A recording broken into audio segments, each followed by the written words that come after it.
sangatlah berbeda dengan Tuhan yang lain. Pohon kurma ditanam oleh petani kurma. Posisinya dia akan bertumbuh masuk ke dalam. Petani kurma akan meletakkan batu di atas tempat di mana pohon itu ditanam, supaya pohon ini tidak dengan mudah menembus tanah. Ia akan bertumbuh, dan ketika akar-akarnya semakin kuat, dia akan menembus dan memulihkan batu di mana sang petani itu menanamnya. Setelah akar-akarnya kuat, dia bertumbuh ke atas dan kemudian menjadi pohon yang kokoh dan kuat. Sekalipun angin dan badai menerpa, tetapi pohon kurma ini berdiri dengan kokoh karena akar-akar yang tertancap di dalamnya begitu kuat. Dari pohon ini ada hal penting yang kita pelajari. Ketika kita membaca Kejadian 41 ayat 37 sampai 57, tokoh Yusuf yang dikisahkan, ia punya banyak perkara di hidupnya.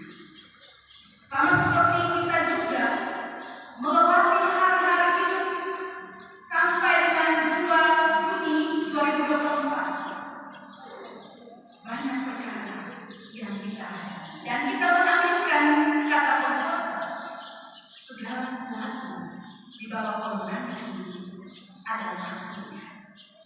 Ada waktu untuk kita bersuka cita, ada waktu pula untuk kita berduka cita. Ada waktu kita mendapatkan keberhasilan, tapi ada waktu juga kita ada dalam kegagalan hidup dan penderitaan. Tetapi di balik semuanya itu, kita punya sebuah keyakinan. Apapun yang terjadi di kehidupan ini seisi dari Tuhan. Amin, Bapak Ibu. Demikian juga yang dialami oleh Yusuf. Ia mengalami kegagalan demi kegagalan. Hidupnya bagaikan cerita atau metode pertumbuhan dari pohon kurma. Ia ditipis oleh batu. Gambaran dari persoalan, penderitaan, dan tantangan hidupnya. Tapi nilai yang Yesus ajarkan kepada kita di pagi ini, dalam situasi ini, ia mendekati kepada Tuhan. Ia berserah kepada Tuhan. Kalau dalam kisah Yusuf, ia mengalami penderitaan yang cukup hebat. Saudara-saudaranya, membuatnya disuruh karena ia punya kemampuan bermimpi dan mengartikan mimpi itu. Ia kemudian dijual kepada orang Midian sebagai budak, ada di rumah Potifar, dirayu oleh istri Potifar dan masuk ke dalam penjara. Hal yang sangat luar biasa ditampilkan oleh Yusuf di tengah-tengah penderitaan yang datang menipisnya, malah membuat ia semakin dekat dengan Tuhan. Firman Tuhan bilang, rancanganmu bukanlah rancangan, dan rencana-rencana Tuhan tidak bisa digagalkan oleh siapapun. Itu juga yang berlaku dalam kehidupan Yusuf dan kehidupan kita sebagai orang-orang yang percaya kepada Tuhan. Di tengah-tengah krisis yang dihadapi oleh Yusuf, kita belajar tentang 3. Yang pertama, ia tetap memiliki akal budi yang dicerahkan oleh hikmat Tuhan. Yusuf menyadari bahwa kemampuannya sebagai manusia akan terbatas. Bapak Ibu dan Saudara, kemampuan memahami apa sebenarnya yang diinginkan Tuhan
kebaikan yang menjadi finalnya.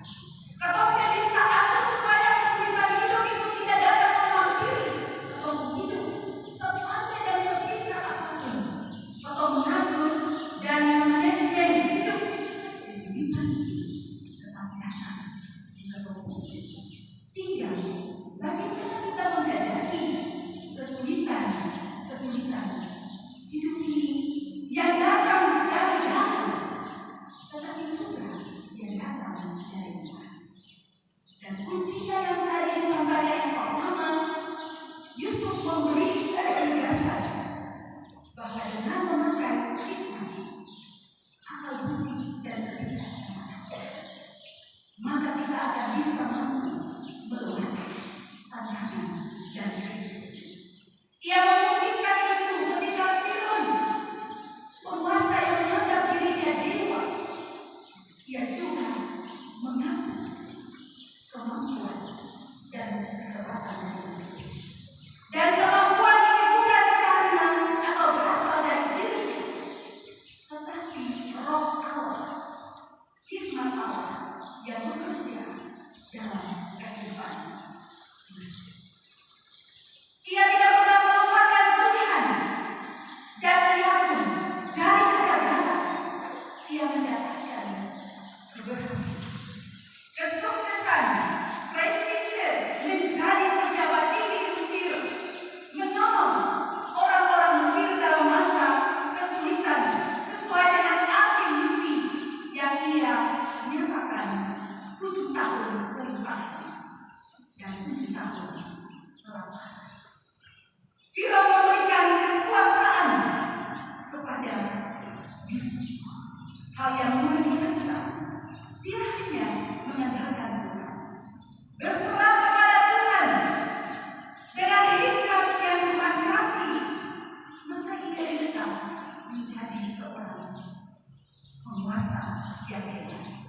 Dan hal yang kedua, dengan hikmat yang Tuhan beri, Yusuf bisa mengatasi krisis yang terjadi yang menimpa Mesir, daerah kekuasaan yang dipercayakan kepadanya.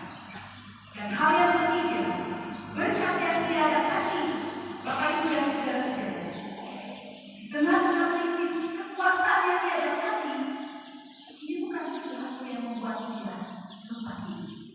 Kadang kalau terus mendapatkan jabatan dan kekuasaan, sudah mendapatkan apa yang kita inginkan, maka kita melupakan siapa yang memberi jabatan itu, kekuasaan itu kepada kita. Dan kita melupakan apa yang menjadi visi dan misi yang mesti kita lakukan lain daripada itu. Dan Yesus mengajarkan kita semua bahwa kekuatan, posisi, dan semua yang kita miliki harus kita nyatakan untuk kepentingan banyak orang. Ia kemudian memerintah dan ia menyatakan apa yang Tuhan kehendaki bagi keluarga, bagi orang Mesir, tetapi juga bagi orang-orang bangsa-bangsa lain, seperti yang difirmankan oleh Tuhan. Dengan cincin tanda ia memiliki kekuasaan.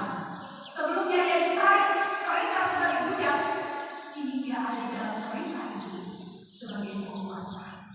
Dan ini hal yang sangat luar biasa yang terjadi dalam kehidupan Yesus. Ini pun akan kita alami dalam kehidupan itu. Kadang aku mau jadi orang yang terkenal, jadi orang yang dikenal, tetapi cara untuk mendapatkan semuanya itu bukan dengan pertolongan Tuhan. Kita diingatkan hikmat Tuhan adalah sesuatu yang sangat penting dalam hidup. Apapun yang kita dapati, apapun yang kita miliki, minta hikmat Tuhan supaya kita menjadi berkat dalam semua hal yang kita lakukan. Dan kita juga diajarkan dalam firman Tuhan menjadi orang yang sabar, menjadi orang yang tabah,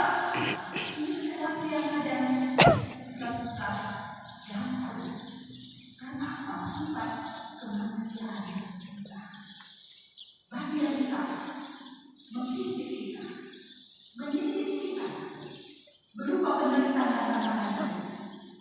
Mari kamu tetap mengambil kepada Tuhan. Pakai hikmat Tuhan, supaya menyelesaikan dari masalah-masalah kehidupan yang kita alami.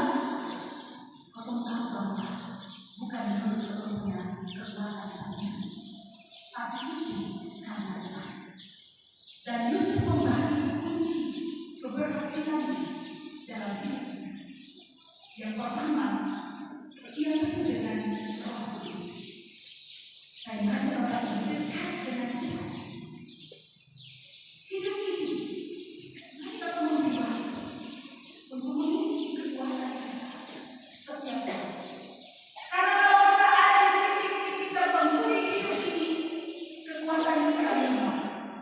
Waktu kita juga untuk Tuhan seakan-akan tidak ada. Karena fokus kita kepada masalah yang kita hadapi. Seburuk apapun kenyataan hidup yang kita alami, kita tidak karena Tuhan, maka kita akan menemukan keberhasilan, jawaban, pertolongan di tengah-tengah kegagalan dan perkara-perkara yang kita hadapi. Hal yang kedua, kunci keberhasilan Yusuf, ia pandai dan bijaksana. Orang pandai saja tidak bisa sukses, tetapi orang yang pandai dan bijaksana, dia bisa sukses dalam kehidupan.